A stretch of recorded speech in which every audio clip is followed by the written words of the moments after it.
अस्सलाम वालेकुम। पाकिस्तान के 23वें वजीर आजम हल्फ बर्दारी उठा चुके हैं और ये हैरत की बात है कि जिस दिन वो हल्फ बर्दारी उठा रहे थे यानी 11 अप्रैल को, उसी दिन एक कोर्ट उनके ऊपर 25 अरब रुपए का मनी लॉन्ड्रिंग का एक्यूज बना रही थी। उन पर इल्ज़ाम लगभग तय होने थे। अब हैरत की बात है कि जिस भी मुल्क में वहाँ का वजीर आजम पे इस तरीके का केस हो तो उसका भविष्य क्या होगा, उसका फ्यूचर क्या होगा। और साथ ही ये भी कि जब हल्फ बर्दारी होती है पाकिस्तान के अंदर तो वहाँ के आइन के मुताबिक वहाँ का जो प्रेसिडेंट होता है वो प्रधानमंत्री को, वजीर आजम को हल्फ बर्दारी कराता है। लेकिन कहा जा रहा है कि जो आरिफ अलवी वहाँ पर प्रेसिडेंट हैं उनके दांत में शदीद दर्द था, जिनकी वजूहात पे उन्होंने वजीर आजम को शपथ नहीं दिलाई, हल्फ बर्दारी उठाने पर उनकी मदद नहीं की। और अगर राष्ट्रपति ना करे, प्रेसिडेंट ना करे, जो नेशनल असेंबली का स्पीकर होता है वो करता है। और उसका भी ईमान अचानक से जाग जाता है असद कैसर का, और एक दिन पहले ही सबको मालूम है कि वो अपने पद से इस्तीफा देकर के साइड लाइन हो जाते हैं। ऐसे में सेनेट का जो वाइस चेयरपर्सन होता है उसने शपथ दिलाई। अच्छा, ये बात तो ये भी है। और यहाँ पर ये देखा जैसे ट्रम्प कार्ड होता है, जो पाकिस्तान के अंदर सबसे बड़ा चेहरा है यानी सेना प्रमुख, chief of army Qamar Javed Bajwa, वो भी नहीं थे, वो भी कहीं ना कहीं मशगूल थे। में शहबाज शरीफ किस तरीके से सरकार को ले जाएंगे, किस तरीके से 13 या 16 पार्टियां ने जो आपस में मुत्तहिद हुई हैं, यानी कि कहीं का ईंट कहीं का रोड़ा, बड़ी मुश्किल से कुनबा जोड़ा। इस मिसाल को ऐसे कहना चाहिए, ब्रिटेन की ईंट और न्यूयॉर्क का रोड़ा, बड़ी मुश्किल से कुनबा जोड़ा। ये मिसाल ज़्यादा फिट बैठती है।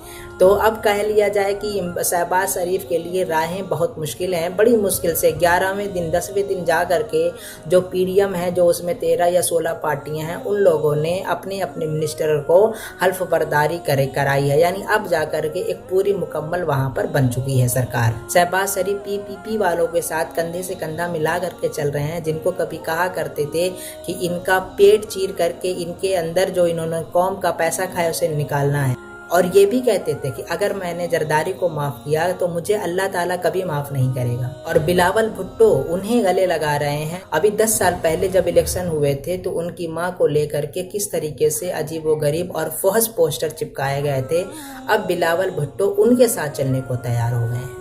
जाहिर है कि इन लोगों पर करप्शन के चार्जेस है और करप्शन से बचने के लिए, जेल से बचने के लिए इनका इक़्तिदार में होना जरूरी है। इन पे शहबाज शरीफ पर तो जिक्र पहले हो चुका है, बिलावल भुट्टो की पार्टी पर कुछ नेताओं पर हैं, बिलावल भुट्टो पर हैं, जरदारी पर हैं। इसलिए मजबूरी थी, क्योंकि जरदारी को अगर देखा जाए तो इमरान खान ने उन्हें 8 महीने के लिए पहले भी जेल में रखा। शहबाज शरीफ भी जेल जा चुके हैं और नवाज शरीफ भी जेल में थे, फिर बीमार पड़े और एक बहाना लेकर के वो ब्रिटेन चले गए और अब वापस आने का नाम नहीं ले रहे हैं। शायद अब आ जाएं, क्योंकि उनकी अपनी सरकार आ चुकी है तो कुछ ना कुछ वो इंतजाम करेगी ही। पाकिस्तान के अंदर जो भी वजीर आजम होता है उसकी अहलिया को फर्स्ट लेडी यानी पहली खातून कहा जाता है।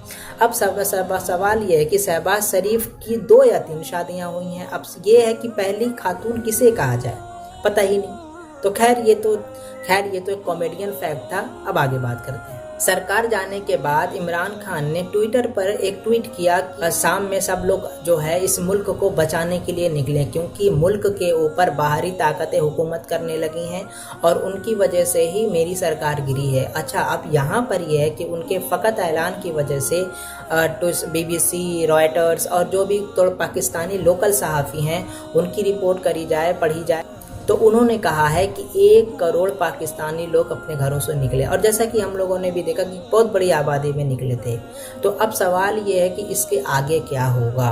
अगर इमरान खान जिस तरीके से जलसा कर रहे हैं, चाहे वो पेशावर का जलसा रहा हो, कराची का जलसा रहा हो, लाहौर के अंदर जलसे करेंगे, तो ये सारे जलसे को अगर हम ले लें तो अच्छी खासी आबादी जो है उनके जलसों में शरीक हो रही है। और कहीं ना कहीं वो पाकिस्तान को ये समझाने में कामयाब हो गए हैं कि बैरूनी ताकतों की वजह से मेरी सरकार गई है और बैरूनी ताकतें चाहती ही नहीं है कि पाकिस्तान की अपनी एक फ्रीडम फॉरेन पॉलिसी हो। ये बिलावल भुट्टो की पार्टी और मौलाना फजलुर रहमान की पार्टी ने ये बात कही है कि ऐलान जल्द से जल्द होने चाहिए, लेकिन वहाँ के जो इलेक्शन कमीशन है सुल्तान सिकंदर, उन्होंने कह दिया है सुप्रीम कोर्ट में एक हल्फनामा दायर करके कहा है कि 6 महीने से पहले चुनाव नहीं हो सकते, क्योंकि जाहिर है चुनाव में कुछ बजट और उनसे ही हो सकता हो ये बात कहलाई गई हो, क्योंकि उन्हें अंदाज़ा लग गया था कि इमरान खान तहरीक इंसाफ जो उनकी पार्टी है वो सत्ता से चली जाएगी और बदले में पीडीएम ही सत्ता में आनी है। तो उन्होंने चुनाव आयोग जो इलेक्शन कमीशन है उन्होंने सुप्रीम कोर्ट में हल्फनामा लगा दिया।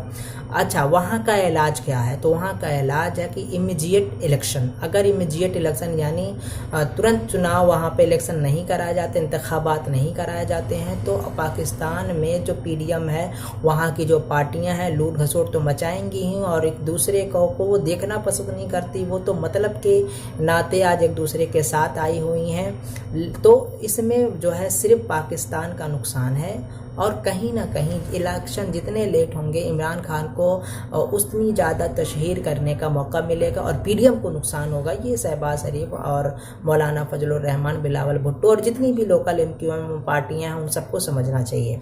मिलते हैं नेक्स्ट वीडियो में किसी और इंटरनेशनल रिपोर्ट के साथ, तब तक के लिए अस्सलाम वालेकुम।